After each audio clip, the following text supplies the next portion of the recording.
Assalamualaikum warahmatullahi wabarakatuh. Selamat pagi. Sebelumnya, perkenalkan kami dari kelompok 3 mata kuliah pengantar bisnis program studi akuntansi.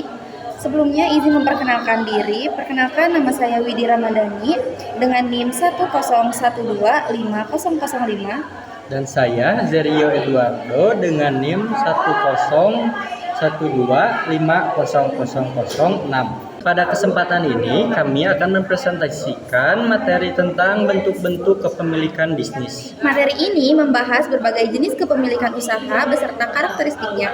Diharapkan melalui presentasi ini kita dapat memahami perbedaan dan peran masing-masing bentuk kepemilikan bisnis dalam dunia usaha.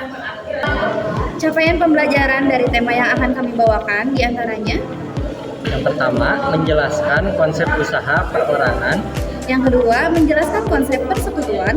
Yang ketiga, menjelaskan konsep koperasi. Yang keempat, menjelaskan konsep korporasi. Yang kelima, menggambarkan bentuk kepemilikan perusahaan reguler. Yang keenam, mengidentifikasi badan usaha milik negara atau BUMN. Yang ketujuh, mengidentifikasi badan usaha milik daerah atau BUMD. Yang kedelapan, mengidentifikasi perseroan terbatas. Yang kesembilan, mengidentifikasi yayasan. Dan yang terakhir, mengidentifikasi waralaba. Materi pertama ada usaha perseorangan atau biasa disebut sebagai sole proprietorship.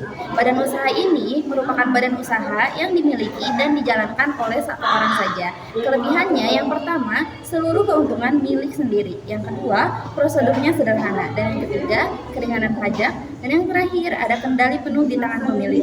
Selain dari kelebihan, tentu ada kekurangannya. Kekurangan yang pertama, tanggung jawab penuh oleh pemilik. Yang kedua, biasanya hanya bergantung hanya pada sumber daya pemilik. Dan yang terakhir, kurangnya kontinuitas.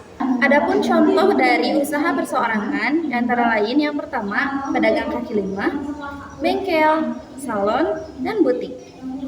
Bentuk kepemilikan usaha yang kedua ada bentuk kepemilikan persekutuan. Di Indonesia, jenis kepemilikan ini juga biasa disebut sebagai persekutuan umum atau general partnership, serupa dengan CP. Bentuk kepemilikannya dimiliki lebih dari satu orang. Contoh bentuk kepemilikan yang serupa dengan persekutuan, diantaranya yang pertama ada firma. Firma berasal dari Belanda, yaitu Vennootschap ander Firma atau VOF, bentuk kepemilikan bisnis yang menjalankan atau mengembangkannya antara dua orang atau lebih dengan nama bersama dan modal bersama. Contoh perusahaan jenis firma di Indonesia meliputi firma dagang seperti Nike, Cross, dan Diador. Firma jasa seperti Jakarta Consulting, Group atau firma hukum, Hotman Paris, dan rekan-rekan. Contoh lain yaitu persekutuan komanditer atau CV, Commandeiter Vennootschap, didirikan oleh dua orang atau lebih, yang dimana ada yang bertanggung jawab penuh atas pengelolaan dan kewajiban, ada juga yang hanya menyetorkan modal dan tidak ikut mengurus. Bentuk kepemilikan ini ada dua jenis anggota. Yang pertama, anggota pengurus, yaitu bertanggung jawab penuh atas harta bendanya, dan anggota yang kedua ada anggota komanditer yang bertanggung jawab terbatas sesuai dengan jumlah modal yang diteruskan. Jenis kepemilikan persekutuan ini tentu memiliki kelebihan juga kekurangan. Kelebihannya yang pertama, pihak bank biasanya lebih tertarik dengan jenis kepemilikan ini. Yang kedua, mudah tumbuh dan berkembang. Sementara ada kekurangannya. Yang pertama, kewajibannya tidak terbatas. Yang kedua, kelangsungan bisnis tidak menentu terlebih jika pemilik aktif meninggal. Dan yang ketiga, kesulitan menarik kembali modal bagi sekutu pasif. Materi ketiga ada koperasi atau kooperatif, menggabungkan kebebasan usaha perorangan dengan kekuatan keuangan yang menjadi ciri khas koperasi. Koperasi memberikan kekuatan produksi yang lebih besar, kekuatan pemasaran yang lebih besar, atau keduanya. Bagi anggota, di sisi lain, koperasi hanya sebatas melayani kebutuhan spesifik para anggota. Adapun inti dari definisi koperasi yaitu sekumpulan usaha perorangan atau persekutuan yang menjalin kerjasama. Dan materi selanjutnya ada korporasi.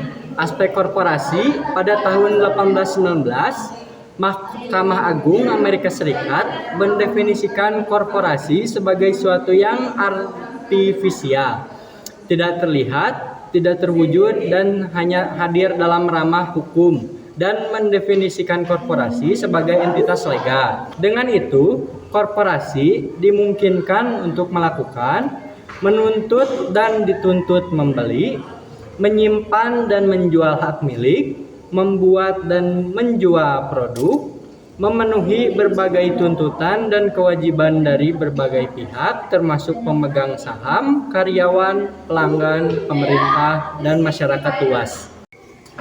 Dan adapun kelebihan dan kekurangan korporasi. Yang pertama, kelebihan, kewajiban terbatas, rentang hukum yang terpisah dari pendiri dan pemilik, mampu menghimpun dana dengan menjual saham. Dan kekurangannya, diawasi dan diatur ketat oleh hukum, pajak ganda, double taxation, penghasilan laba perusahaan, penghasilan pengembalian investasi. Berikutnya ada jenis-jenis korporasi. Yang pertama, korporasi tertutup atau private atau biasa disebut sebagai closely held private corporation. Di Indonesia, contohnya adalah perseroan terbatas atau PT tertutup. Definisinya, saham dimiliki segelintir orang dan tidak dijual kepada publik. Yang kedua, ada korporasi publik atau publicly held public corporation. Di Indonesia, contohnya ada perseroan terbatas terbuka atau PTTB. Definisinya yaitu saham dimiliki oleh banyak investor dan bisa dijual ke publik. Yang ketiga, ada S corporation atau biasa disebut sebagai subchapter S corporation. Ini merupakan campuran dari korporasi tertutup dan persekutuan, dikelola dan dijalankan seperti korporasi, diperlakukan seperti persekutuan, contohnya dalam hal pajak. Yang keempat, ada limited liability corporation atau biasa disebut sebagai LLC. Yang pertama, pemilik dikenai pajak seperti persekutuan, tapi memperoleh manfaat dan kewajiban terbatas seperti perseorangan terbatas terbuka. Dan jenis yang kelima ada korporasi profesional, jenis yang keenam atau yang terakhir ada korporasi multinasional atau transnasional. Jenis bentuk kepemilikan perusahaan selanjutnya ada perusahaan reguler. Perusahaan reguler atau PT biasa atau non perorangan adalah perseroan terbatas atau PT yang didirikan oleh minimal 2 orang atau lebih yang memiliki struktur manajemen lengkap seperti direksi, komisaris, dan pemegang saham. Contoh jenis perusahaan reguler yang pertama ada PT Bank Negara Indonesia atau BNI, yang kedua ada PT Pertamina Persero, dan PT Garuda Indonesia. Bentuk kepemilikan selanjutnya ada badan usaha milik negara. Bentuk kepemilikan ini merupakan bentuk kepemilikan yang seluruh atau sebagian besar modalnya itu dimiliki atau berasal dari negara, yang berasal dari kekayaan negara yang dipisahkan. Adapun jenis-jenis BUMN, yang pertama perusahaan perseroan, contohnya ada PT Bank BNI 1946, PT Semen Indonesia, PT KAI, dan lain-lain. Yang kedua, ada perusahaan negara umum, contohnya Perum Damri, Perum Peruri, Perhutani, dan sebagainya. Selanjutnya, ada badan usaha milik daerah.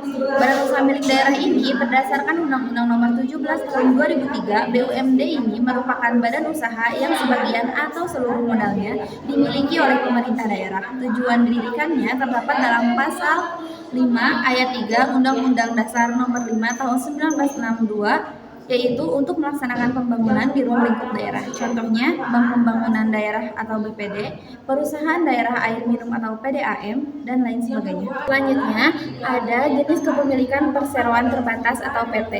Nah, ini modalnya terdiri dari saham-saham. Ini merupakan badan usaha yang melakukan persekutuan modal atau saham dengan kemampuan mengatur saham, di mana para pemilik modal mempunyai tanggung jawab sesuai dengan besar saham yang dimilikinya. Karakteristik pemegang saham, yang pertama mempunyai tanggung jawab terbatas, dan yang kedua memiliki dewan direksi atau organ pengelolaan perusahaan. Adapun imbalan atau investasi, yang pertama mendapat dividen, dan yang terakhir harga saham mungkin dapat naik.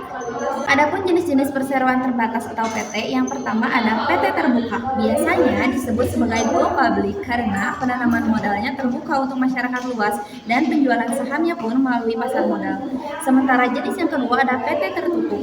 PT tertutup ini tidak memperjualbelikan sahamnya ke masyarakat luas dan modal dari PT ini biasanya berasal dari kerabat atau keluarga saja. Yang selanjutnya ada yayasan. Yayasan merupakan badan hukum yang hartanya terpisah dari harta-harta pengurusnya dan bisa bertindak atas nama sendiri. Umumnya yayasan bergerak dengan tujuan sosial, contohnya panti asuhan yatim piatu. Dan yang terakhir ada waralaba. Waralaba merupakan jenis bisnis independen yang bertujuan untuk memenangkan pelelangan yang kemudian menjual produk atau layanan pelanggan dengan nama waralaba. Keuntungan menjadi waralaba, bisnis minim risiko karena bisnis yang mereknya sudah mapan di pasaran, tingkat visibilitas tinggi, dan bisnis pelanggan yang stabil. Kerugian menjadi waralaba, keuntungan signifikan, biaya penyimpanan tinggi, lama menghasilkan keuntungan, persyaratan kadang membatasi kendali pribadi atas bisnis, kadang memerlukan investasi awal yang besar, dan yang terakhir penelitian dan pembuatan waralaba yang butuh waktu lama. Cukup sekian presentasi dari kelompok kami. Mohon maaf bila banyak kesalahan. Saya Widi Ramadhani. Saya Zeri Eduardo. Kami pamit undur diri. Thank you for watching.